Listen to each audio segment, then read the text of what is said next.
আগুনের কাছাকাছি আগে যাব নিয়ে এরকম নিয়ে আমরা আগুনের কাছাকাছি যাব। তারপরে হলো আমরা সেফটি পিনটাকে খুলবো। অর্থাৎ ইংরেজিতে একটা শব্দ আছে PASS, PASS, P সমান সমান pull out the safety pin. Safety পিনটাকে খুলে ফেলবো। P সমান সমান কি pull out the safety pin. দেখেন এই যে খুলে দিলেই খুলে যাবে, এবার খুলে দিলে খুলে যাবে।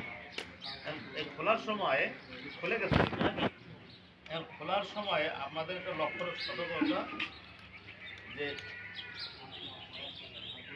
এই দুটোকে চাপে ধরে যদি ঘোরায় তাহলে ঘুরবে। এই যে এই দুটাকে চাপে ধরে এটা আগুন লাগলে তখন কিন্তু এরকম হয় যে তারা ঘোরা করে এইভাবে চাপ দিচ্ছে ঘোরাচ্ছে না, ঘোরে না, আবার তুলে ফেলছে। এই জন্য আপনি এদিকে একটা ধরবেন বা না ধরলেও হয়। এই সেফটি পিনটাকে আমি খুলে ফেললাম। এরপরে আমি এটা আগুনের দিকে এটা তাক করব, আগুনের দিকে তাক করব। এরপর এস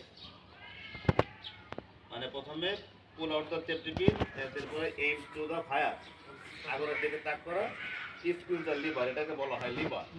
আর এই নিচেরটা ক্যারি হ্যান্ডেল, চাপ দেবো, এরপরে বেরোবে। এরপরে আমার প্রয়োজন অনুসারে sweep from side to side, মানে এদিক সেদিক মুভ করবো।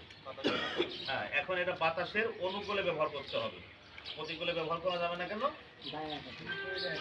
এই যে শরীরে আসবে। এরপরে আগুনের যতটুকু নিকটবর্তী হবে আমরা নিকটবর্তী হব, বাতাসের অনুকূলে ব্যবহার করব। পাশাপাশি কারো শরীরে মারা যাবে, এটার মধ্যে কেমিক্যাল আছে। এটা আগুন তো অনেক খারাপ জিনিস, ভালো জিনিস খারাপ জিনিস, সেটারও নীল অবস্থা, তেমন ও কতটা খারাপ। এটা বিষয়টা এরকম না, এটা কারো শরীরে মারা যাবে না। এরপরে আসি আমরা এটাই, এটা হলো CO2 ফায়ার এক্সটিংগুইশার। এটা প্রথমে কি করতে হবে আপনার ওই সেম একই এইটা পিনটা খুলবেন, আগুনের দিকে তাক করবেন। এরপরে আপনি এরপরে আপনি চাপ দিবেন, তাতে কি হবে? এটা খোলা জায়গায় কতটা খুব কার্যকরী না। এটা কোথায় কার্যকরী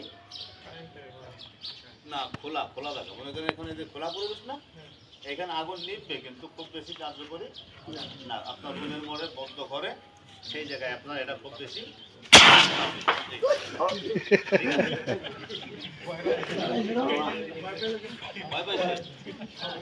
এমনি বেরোয় গেছে, আমি ইচ্ছা করে দিলে ঠিক আছে।